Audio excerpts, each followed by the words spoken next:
किसान आंदोलन में राकेश टिकैत और भानु के अलग होने के बाद लगातार दोनों एक दूसरे पर आरोप लगाते जा रहे हैं। अब ऐसे में भानु का एक ऑडियो वायरल हुआ है जिसमें वो राकेश टिकैत पर पैसे खाने का आरोप लगा रहे हैं। आप एक बार इस वायरल ऑडियो को सुनिए। हेलो, मेरी बात ठाकुर भानु प्रताप सिंह से हो रही है?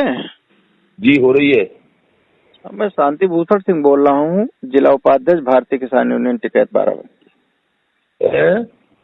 मैं बाराबंकी से शांति भूषण सिंह बोल रहा हूँ। अपने इसी संगठन के हो? नहीं, मैं आपके संगठन से नहीं हूँ, मैं टिकैत के संगठन से हूँ। अच्छा। थोड़ा सा बताइए। थोड़ा सा आपसे ये जानकारी मैं चाहता था कि आए दिन आप माइक पे खड़े होकर उलूल जुलूल बयान क्यों दिया करते हैं? कौन सा उलूल जुलूल है?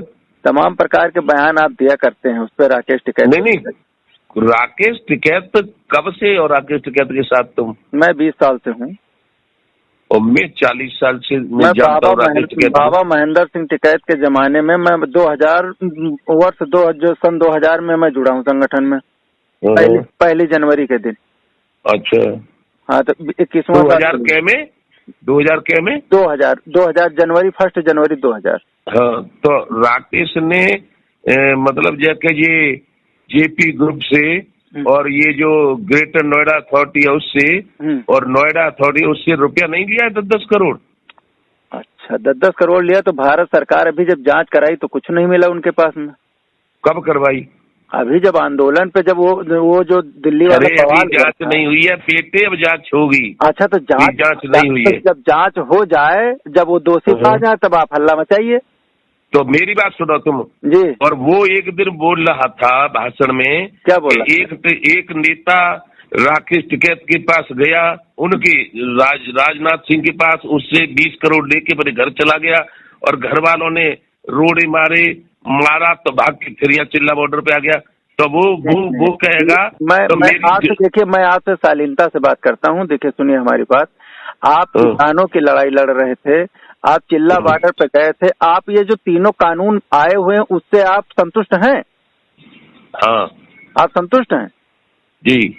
अच्छा, ये बताइए, मैं आपसे ही जानकर हम भी संतुष्ट हो जाएं तो कोई जरूरत थोड़ी हमको आंदोलन करने की, हम आपके साथ में जुड़े। तुम आंदोलन करो, तुम्हें मैं रोक रहा हूँ। सुनो तो, मेरी बात तो सुन लीजिए। आप सुनिए, मेरी बात सुनिए पहले। पहले मेरी बात सुनिए। हाँ। मैं किसानों का आंदोलन कर रहा हूँ, लेकिन मैंने अपना 40 साल से किसी से एक पैसा दलाली नहीं लिया। मैं आपको दलाल नहीं कह रहा हूँ। सुनिए, मैं दलाल, मेरी पहले पूरी बात सुन लो जी, फिर आपकी मैं पूरी सुनूंगा। कोई लड़ाई है इसमें? ना सुनो तो सही। हाँ, सुनाइए। राकेश टिकैत जब बदनमाशी करने लगा था तो महेंद्र सिंह टिकैत ने एक दिन इलाहाबाद में मुझसे कहा था कि भानु प्रताप, हमारे राकेश टिकैत को समझाओ, ये तो दलाली बट्टा करने लगा और हमारे क्षेत्र में बड़ा बदनामी हो रही है। तो मैंने कि मैं क्या समझा दूंगा। फिर एक नौ सिंह थे वहाँ के मेरठ के, उनसे कहा। फिर एक और थे वहाँ के हनीफ बारसी रामपुर के, उनसे कहा। तो वो जब उसके बाप कहते थे तो मैं उलूल जुलूल ऐसा है। उसने, मैं राजनाथ के पास गया था जी, तो उसने कहा कि राजनाथ से मिल गया, ठाकुर मिल गई, योगी मिल गई। कल वो जो बयान दे रहा था वहाँ मुजफ्फरनगर पंचायत से कि योगी को भगा दूंगा उत्तराखंड के लिए, मोदी को भगा दूंगा वहाँ गुजरात के लिए, ये बयान उसका सही था? मैंने उसमें गलत क्या था? उनको गुजरात से लड़ना चाहिए ना सांसद। गुजरात में क्यों नहीं लड़ते? गुजरात से प्रधानमंत्री बन के आए हुए, उन्होंने क्या गलत कहा? जो उनका होम राज्य है वहाँ से लड़के। मुझे ये बताओ जी, आप शांति भूषण सिंह हैं? हाँ। ठाकुर हैं आप? नहीं, मैं ठाकुर नहीं हूँ। तो कौन बिरादरी हो? मैं मनुष्य हूँ। मनुष्य नहीं, बिरादरी से क्या हो? मेरी कोई बिरादरी नहीं है, मैं किसान हूँ। तो बिरादरी नहीं है तो मुझसे बहस करने से आपको कोई फायदा नहीं होगा। जो मैं बोलता हूँ, सुनिए, आपकी मेरी बात सुनो। हाँ। मेरी बात सुनिए पहले। हाँ। मुझे जो जानकारी है, हाँ, राकेश टिकैत ने किसान नेताओं को बदनाम करवा दिया, चोर बना दिया, डकैत बना दिया। मेरी 70 साल उम्र है और मैं राकेश टिकैत के पिताजी ने भी संगठन नहीं बनाया था। उससे पहले 81 में राजीव गांधी से लड़ा था। अच्छा सुनिए, हाँ। और ज्यादा नेता मत बनो, अच्छा, ज्यादा तो मुझे मत बताओ। अब 1 मिनट आप हमारी सुन लीजिए, मैंने आपकी सब सुन ली। सुनाइए। 1 मिनट अब आप हमारी सुन लीजिए शालीनता से। मैं आपसे लड़ाई करने नहीं बैठा हूँ, नहीं मैं सुनाओ। आपसे बात करने बैठा हूँ। जी।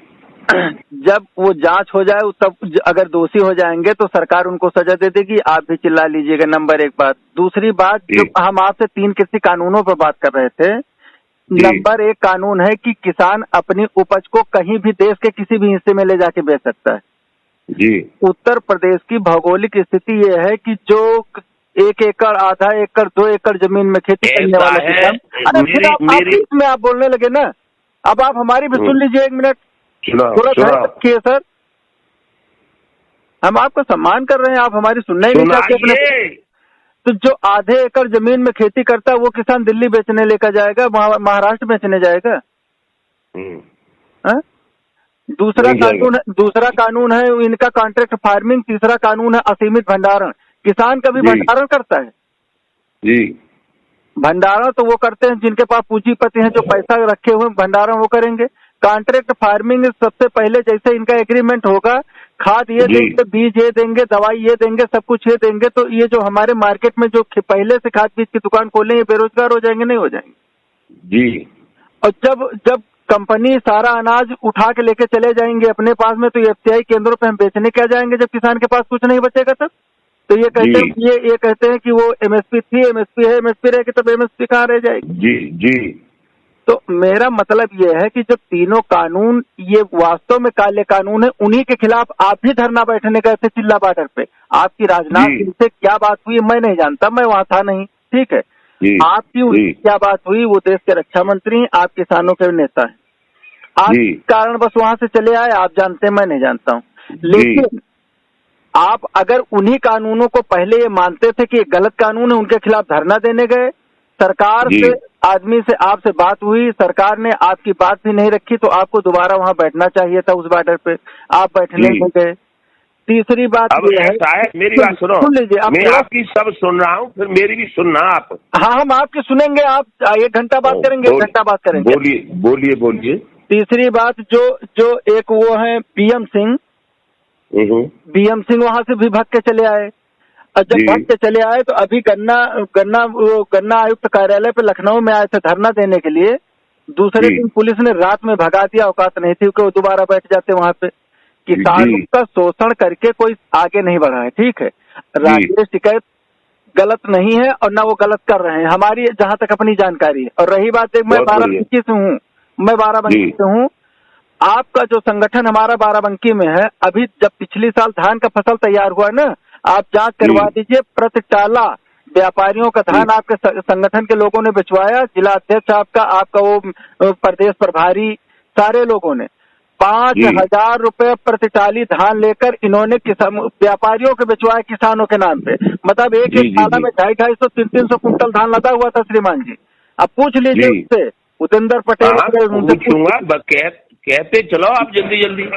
तो ये सबसे पहले आप अपने संगठन की जांच करवाइए, इसके बाद में आप दूसरे के ऊपर उंगली उठाइए। अपनी तरफ पहले देखिए कि 3 इशारा कर रही हैं, ठीक है। तीसरी बात, मैं उस सिसौली की पंचायत में मौजूद था उस समय, मैं सिसौली में एक पंचायत हुई थी, मैं मौजूद था उस समय। आप प्रदेश अध्यक्ष मेरे ही संगठन में हुआ करते थे, टिकैत जी के संगठन में जी। जो एक घूसखोरी का मामला आया था, 2 बच्चों से आपने पैसा लिया था नौकरी दिलाने के लिए, आपने नहीं वापस किया।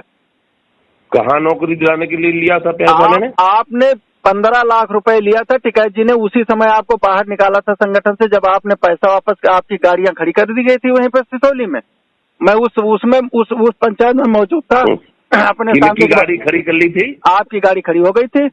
मैं यूँ कह रहा हूँ जी, मैं ये कह रहा हूँ, तुम्हारी बिरादरी कौन सी है ये बता दो, क्या फर्क पड़ेगा? आप हमसे बात कर रहे हैं, बिरादरी से बात कर रहे हैं। तुम कहाँ 15 लाख करवा दिया?